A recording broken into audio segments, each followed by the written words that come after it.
Doctor رسول بخش شریف صاحب، آپ کس پہ ذمہ داری اس کی عائد ہوتی ہے؟ بار بار ایک جماعت یہ کہہ رہی ہے کہ ہمارے ساتھ جو امتیازی سلوک رکھا جا رہا ہے، یقین دہانیاں بھی کرائی گئی الیکشن کمیشن کی جانب سے کورٹ میں بھی کہ لیول پلینگ فیلڈ کو ہم یقینی بنائیں گے، لیکن جو کچھ ہو رہا ہے تو ذمہ داری کس پہ عائد ہوتی ہے؟ الیکشن کمیشن، نگران گورنمنٹ، کس پہ؟ دیکھیں، اس میں 3 ادارے ہیں جن کو ذمہ داری لینی چاہیے تھی، اب بھی لے سکتی ہیں۔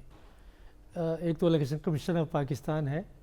اور اگر اعتماد اور اعتبار الیکشن کمیشن آف پاکستان پر نہیں ہے اور آزادانہ اور منصفانہ انتخابات نہیں ہوتے تو جو بھی حکومت بنے گی بڑی کھوکھلی ہوگی، اس کوئی ملک میں نہ وقت ہوگی، اور جب باہر جائیں گے تو کس چہرے کے ساتھ جائیں گے، کس قانونی اور آئینی جائزت کے ساتھ باہر جائیں گے۔ تو الیکشن کمیشن آف پاکستان کی سب سے پہلے تو ان کی ذمہ داری ہے۔ دوسری بڑی ذمہ داری جو ہے وہ نگران حکومتوں کی ہے، صوبائی حکومتیں اور جو وفاقی حکومت ہے، کہ کیا وہ آئین کے مطابق اپنے اختیارات استعمال کرتے ہوئے اور جو نگرانی اور ایک منصفانہ انتخابات کرانے کا جو ان کا ایک مینڈیٹ ہے، آئینی فرض ہے، کیا وہ پورا کر رہے ہیں یا نہیں کر رہے ہیں؟ یہ ان کی ذمہ داری ان حکومتوں کی ہے۔ وزیر اعظم سے پوچھا جائے، اور پنجاب کے وزیر اعلیٰ صاحب سے پوچھا جائے، اور اسی طریقے سے دیگر وزراء اعلیٰ سے پوچھا جائے کہ آپ نے کیا انتخابات کرانے کے لیے انتخابات کے عمل کو آپ نے شفاف اور آزادانہ بنایا ہے، یا ایک پارٹی کے پیچھے آپ لگے ہوئے ہیں اور اس کو ختم کرنے کی کوشش کر رہے ہیں کہ ان کے امیدوار باہر نکل کے کوئی کمپین نہ کر سکیں۔ تیسری ذمہ داری میں سمجھتا ہوں کہ ہماری عدلیہ کی بھی ہے، کہ وہ پھر جو شکایات آ رہی ہیں وہ بر وقت کیا فیصلے کرتے ہیں، قانون کی کیا تعبیر کرتے ہیں، آئین کی کیا تعبیر کرتے ہیں، کیا اس سے پھر ایک جو پرسیپشن پیدا ہوتا ہے انتخابات کے بارے میں وہ آزادانہ اور شفاف انتخابات کا ہے، یا کوئی تاثر پیدا ہوتا ہے۔ میرا خیال یہ ہے کہ اس وقت تک جن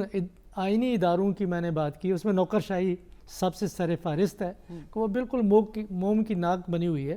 وہ بجائے اس کے کہ اس کی وہ حیثیت ہو جو پاکستان بننے کے بعد تھی یا انگریزی دور میں تھی، کہ وہ بالکل خود مختار تھے، آئین قانون کے مطابق فیصلے کرتے تھے، اب وہ ان کی حیثیت سیاسی گماشتوں سے زیادہ نہیں ہے۔ وہ کسی کی تابع داری کرتی ہیں، اور پھر ان کا ایک پولیٹیکل پیٹرنج ہوتا ہے، وہ کردار وہ ادا نہیں کر رہے جن کو کرنا چاہیے تھا۔ ڈاکٹر صاحب نے ایک بڑا اہم نقطہ اٹھایا تھا انٹرنیشنل آبزرورز کے حوالے سے، کہ ان کو محدود شہروں میں صرف اجازت دی جا رہی ہے، تو کیا یہ کوئی آئیڈیل سیمپلنگ ہے؟ کیا اس کے اثرات ہوں گے نہ اجازت دینے کے تمام علاقوں میں صرف چند شہروں تک محدود رکھنے کے؟ وہ اس لیے کہ جو کچھ کہا جا رہا ہے انتخابات کے بارے میں کہ کیا ہو سکتا ہے مختلف اضلاع میں، ہو سکتا ہے کہ وہ صحیح اطلاعات نہ ہوں اور افواہیں ہوں، لیکن ہمیں سب کو چاہیے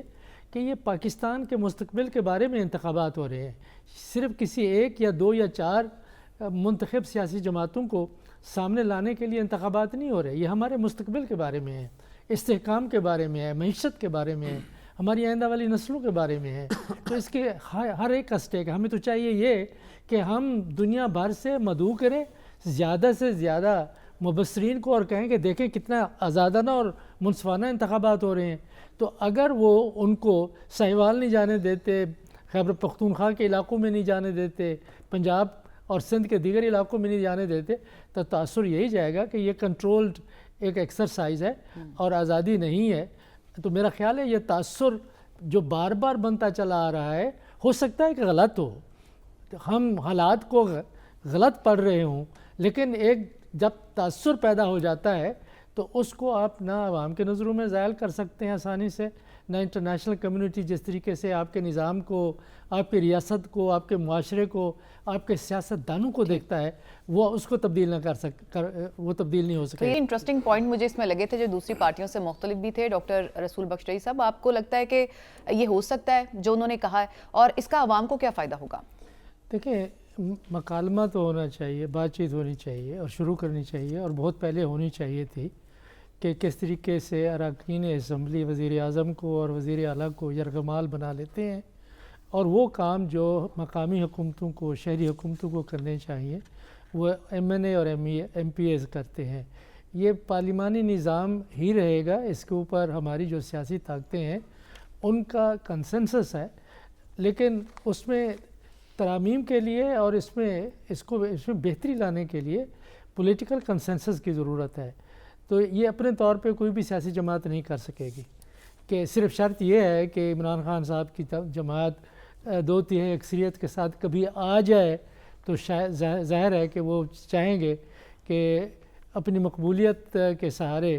وہ تمام نظام کو الٹ پلٹ کر دے. لیکن اس کے لیے بھی ضروری ہے کہ سیاسی جماعتوں کے درمیان میں مکالمہ ہونا چاہیے کہ ہم پارلیمانی نظام کو بہتر کیسے کر سکتے ہیں. جو باقی چیزیں جو ہیں ان کے منشور میں وہ ایسی ہیں کہ جو ایک روڈ میپ تو دے سکتی ہیں، لیکن موجودہ حالات کے تناظر میں نہیں سمجھتا کہ ان کی اہمیت ہے. وہ صرف انہوں نے ایک نقطہ نظر پیش کیا ہے کہ سیاسی نظام میں بہت بنیادی تبدیلیوں کی ضرورت ہے اور وہ ہم کریں گے، لیکن اپنے طور پہ کبھی بھی کوئی سیاسی جماعت نہ کر سکتی ہے، نہ کرنی چاہیے. یہ ایک آئینی ترامیم کمپلیکیٹڈ ایشو ہوتا ہے. 18ویں ترمیم بہت بڑا ایک کارنامہ تھا. اس کو کرنے کے لیے پھر اس قسم کی قیادت اور آپس میں تو آپ کو یہ قابل سمجھوتا عمل نہیں لگا؟